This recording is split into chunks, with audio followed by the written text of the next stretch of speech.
नमस्कार श्री विद्यार्थी मित्रांनो आणि पालक बंधूंनो, मी प्राध्यापक Satish Pawar, academic director Shri Vidyaradhana academy. आज अक्षय तृतीया आहे। आपल्या सर्वांना अक्षय तृतीयेच्या खूप खूप शुभेच्छा। आज मी हा जो व्हिडिओ बनवतोय तो प्रामुख्याने रिपीटर बॅचच्या अनाउन्समेंटच्या संदर्भामध्ये बनवत आहे।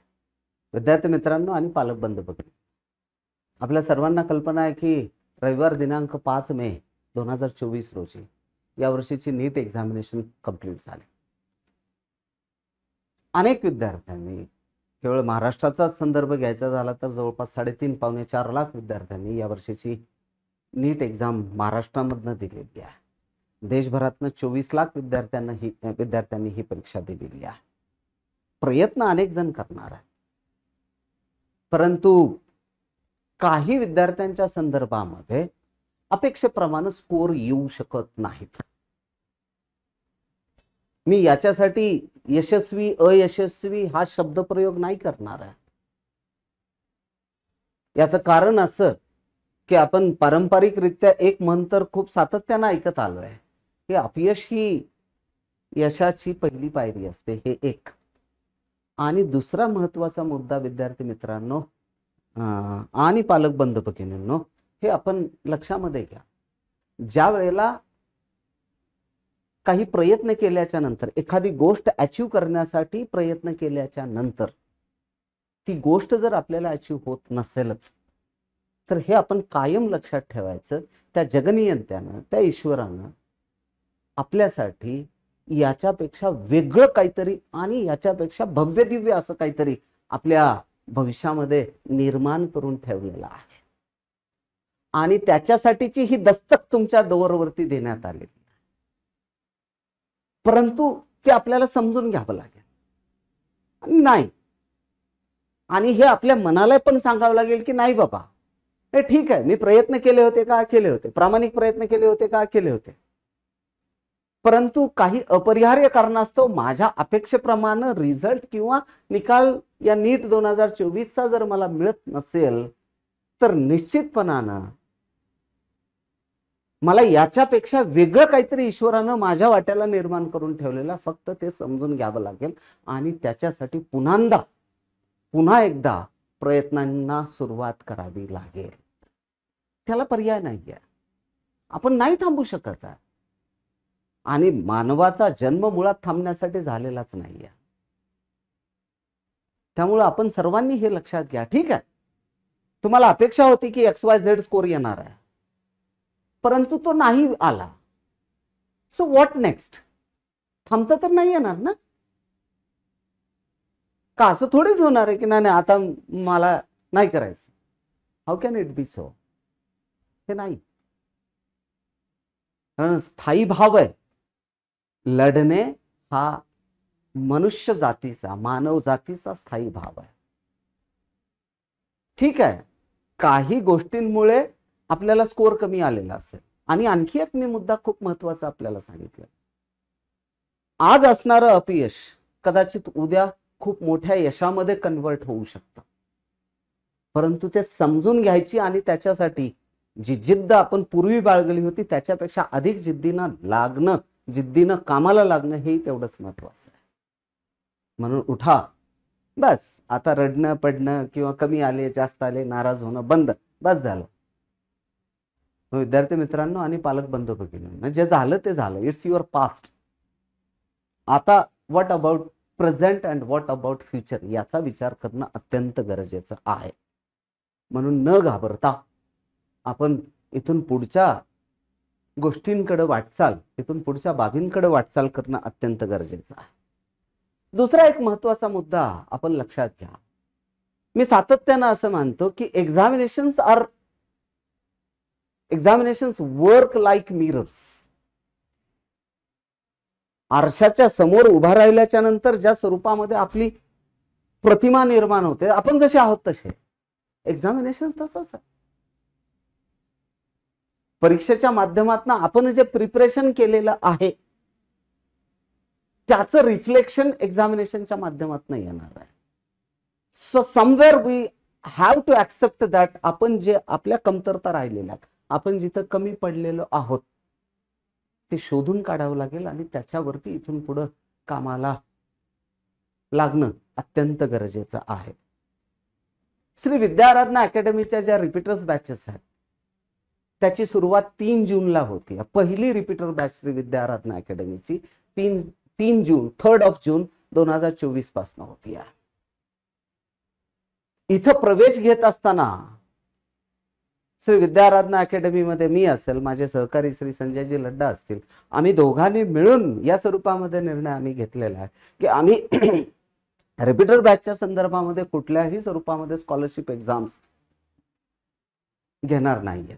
मग आपण प्रवेश कसे देणार, किंबहुना प्रवेश देत असताना रिपीटर बॅच मध्ये प्रवेश देत असताना स्कॉलरशिप कशा देणार, तर हे प्रवेश आणि या स्कॉलरशिप या तुमच्या नीट 2024च्या स्कोर वरती अवलंबून असते. जो काही स्कोर तुम्हाला नीट 2024 मध्ये येणार आहे त्याच्यावरती तुम्हाला किती स्कॉलरशिप मिळणार आहे हे अवलंबून असणार आहे.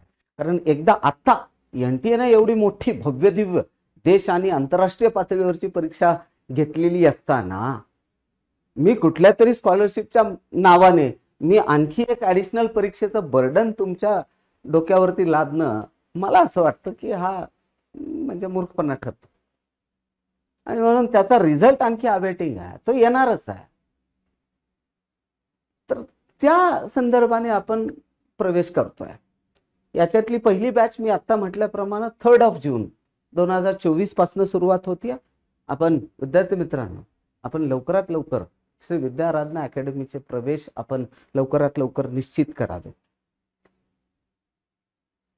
काय वैशिष्ट्य आहेत श्री विद्याराधना अकॅडमीची? सगळ्यात महत्वाची गोष्ट म्हणजे हायेस्ट सक्सेस रेशो. दुसरा महत्वाचा मुद्दा म्हणजे रिझल्ट ओरिएंटेड प्रोग्रामिंग आणि रिझल्ट ओरिएंटेड ते जी प्रोग्रामिंग आहे त्याचं इम्प्लिमेंटेशन. तिसरा महत्वाचा मुद्दा वेळेत सिलेबस कंप्लीशन. चौथा महत्वाचा मुद्दा सॅटिस्फॅक्शन ऑफ सिलेबस कंप्लीशन आणि सॅटिस्फॅक्शन ऑफ टीचिंग. त्याच्यानंतरचा मुद्दा आहे चांगल्यात चांगले शिक्षक, उत्तम शिक्षक. त्याच्यानंतरचा मुद्दा आहे तुमचे डाऊट क्लिअरन्स. त्याच्यानंतरचा मुद्दा आहे अतिशय काय म्हणूया रिझल्ट ओरिएंटेड असणाऱ्या प्रॅक्टिस एक्झामिनेशन्स. तुम्ही जर पाहिलं इथल्या विद्यार्थ्यांना, बहुतांश विद्यार्थ्यांना जर विचारलं 90%च्या आसपास 90 ते 92% विद्यार्थी असे आहेत की इथं जे मार्क येत होते त्याच्यापेक्षा किमान 30-40 मार्काची ग्रोथ विद्यार्थ्यांच्या मार्कामध्ये प्रॅक्टिस एक्झामिनेशन मध्ये, विशेषतः फुल सिलेबस मध्ये वगैरे श्री विद्याराधना अकॅडमीच्या एवढ्या मार्कांची ग्रोथ आपल्याला अनेक विद्यार्थ्यांच्या संदर्भामध्ये पाहायला मिळते. अनेक विद्यार्थी असे आहेत की ज्यांच्या संदर्भामध्ये 100 मार्कांची ग्रोथ आहे इथं जे ॲव्हरेज आहे त्यापेक्षा. त्यामुळे एवढं क्रिस्टल क्लिअर एक्झामिनेशन्स आहेत. त्या खूप अवघड नाही आहेत, त्या खूप सोप्या नाही आहेत. अगदी perfectly target hitting practice examinations हे श्री विद्याराधना अकॅडमीचं खूप महत्वाचं वैशिष्ट्य आहे. आणि आपण सर्वजण जाणता आणखी एक खूप महत्वाचा आस्पेक्ट आहे या सगळ्या ह्याच्यामध्ये, ते म्हणजे आपण वर्षभर हे प्रयत्न करत असताना खूप वेळेला आपण यशाच्या उंच झोक्यावरती असू, कधी मार्क्स कमी आल्यामुळे आपण डिप्रेशन मध्ये असतो. या दोन्ही स्तरावरती तुम्हाला वेळोवेळी केलं जाणारं काउन्सिलिंग ह्या आणखी एक खूप इम्पॉर्टंट अशा स्वरूपामधला फॅक्टर श्री विद्याराधना अकॅडमीच्या संदर्भामध्ये आहे. म्हणून अगदी 3 जूनला ज्या पहिल्या बॅचेस सुरुवात होणार आहेत त्याच अनुषंगाने माझे विद्यार्थी मित्र आणि पालक बंधू भगिनींना विनंती असेल की लवकरात लवकर आपण श्री विद्याराधना अकॅडमी मधला आपला रिपीटर बॅच जर आपल्याला रिपीट करायचं असेल तर रिपीटर बॅच मधला आपला प्रवेश हा लवकरात लवकर करून घ्यायचा आहे. आणखी एक कन्सर्न अनेक विद्यार्थ्यांच्या संदर्भामध्ये आहे की किती मार्कापर्यंत हे होऊ शकतो, कट ऑफ्स येऊ शकतात. टेंटेटिव्हली मी जे पाहतोय, जे बोलतोय, अनेकांशी बोलतोय, माझं वैयक्तिक याच्यामध्ये डिफरन्सेस येऊ शकतात. मी काय याला म्हणजे माझे बोल म्हणजे काय ऑथेंटिक किंवा परमनंट आहेत असं मी मानत नाही. बट ॲव्हरेजली 590, 92, 95च्या दरम्यान कुठेतरी या वर्षीचा ओपन कॅटेगरीचा कट ऑफ असू शकतो गव्हर्नमेंट मेडिकल कॉलेजच्या संदर्भामधला, असं माझं व्यक्तिशः मत आहे. आफ्टर लास्ट राऊंड, शेवटचा राऊंड झाल्याच्या नंतर हे माझं व्यक्तिशः मत आहे, ओपन कॅटेगरीच्या संदर्भामध्ये बोलतो. आणि मग रेस्पेक्टिव्हली त्या त्या कॅटेगरीचे हे खाली येतील, म्हणजे काय म्हणूया कट ऑफ हे खाली आलेले असतील. मागच्या वर्षीच्या तुलनेनं 10 ते 15 मार्कांनी प्रत्येक कॅटेगरीमध्ये किमान 10 मार्काने मेरिट हे वाढलेलं असेल अशी एक सध्याची साशंकता आहे, म्हणजे ज्या पद्धतीने विद्यार्थी मार्क सांगतायत ते. पण याच्यात आणखी एक खूप महत्त्वाचा फॅक्टर झालेला आहे. महाराष्ट्रातून नीट 2024 देणाऱ्या विद्यार्थ्यांची संख्या मात्र मागच्या वर्षीच्या तुलनेनं यावर्षी फारशी वाढलेली नाही, आणि ती आपल्यासाठी खूप काय म्हणूया समाधानाची आणि आपल्यासाठी पॉझिटिव्ह जाणारी बाब आहे. फारशी विद्यार्थी संख्या वाढलेली नाही. मी काही जाणकार मंडळींशी ज्या वेळेला चर्चा केली त्यांचे जे स्टॅटिस्टिक्स आहेत त्याच्यातनं असं लक्षामध्ये येत आहे की ही संख्या फारशी वाढलेली नाही आहे. अजून नवीन मेडिकल कॉलेजेसच्या संदर्भामध्ये कुठले प्रोसेसमध्ये आहेत वगैरे हे आणखी नाही कळालेलं, परंतु संख्या मात्र मागच्या वर्षी एवढीच आहे. आणि त्यामुळं एक 10 मार्काचा डिफरन्स टेंटेटिव्हली मागच्या वर्षीच्या तुलनेनं यावर्षी येऊ शकतो का, तर येऊ शकतो अशी ती स्थिती आहे. रेस्पेक्टिव्ह कॅटेगरीजमध्ये रिझर्व्ह असेल, सॉरी ओपन असेल, अनरिझर्व्ह असेल, किंवा ओबीसी मधल्या सगळ्या सब कॅटेगरीज असतील, ओबीसी आहे, VJ आहे, NT1 आहे, NT2 आहे, NT3 आहे, किंवा SC आहे, ST आहे, या संदर्भानं काही अंशाने 10 मार्कानं आपला मिनिमम 10 मार्कानं आपला मागच्या वर्षीच्या तुलनेनं कट ऑफ वाढू शकतो. जे सेमी गव्हर्नमेंट किंवा प्रायव्हेट मेडिकल कॉलेजेस आहेत तिथेही मागच्या वर्षी जवळपास 525ला समथिंग अनेक कॅटेगरीचे प्रवेश बंद झालेले होते. एक 10 मार्काची ग्रोथ, 10 ते 15 मार्क, मिनिमम 10 मॅक्सिमम 15 मार्काची ग्रोथ तुम्हाला त्या ठिकाणी दिसू शकते. ही सध्याची स्थिती आहे. त्यामुळं या कट ऑफशी रिलेटेड असणाऱ्या विद्यार्थ्यांनी साधारणपणाने तयारीला हळूहळू लागायला हरकत नाही, असं सध्याचं. जर आपण प्रायव्हेट मेडिकल कॉलेजमध्ये किंवा सेमी गव्हर्नमेंटमध्ये आपण जर जाणार असाल तर एक वेगळी गोष्ट आहे, परंतु केवळ आणि केवळ गव्हर्नमेंट मेडिकल हेच जर आपलं म्हणजे हे असेल, टार्गेट असेल, तर निश्चितपणाने या स्वरूपामध्ये कुठेतरी स्थिती निर्माण होऊ शकते.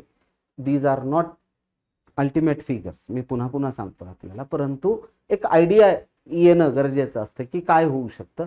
आणि त्या संदर्भानं 3 जून 2024, 3 जून 2024 ही श्री विद्या आराधना अकॅडमीच्या पहिल्या रिपीटर बॅचच्या सुरुवातीची तारीख असेल. थँक्यू, धन्यवाद.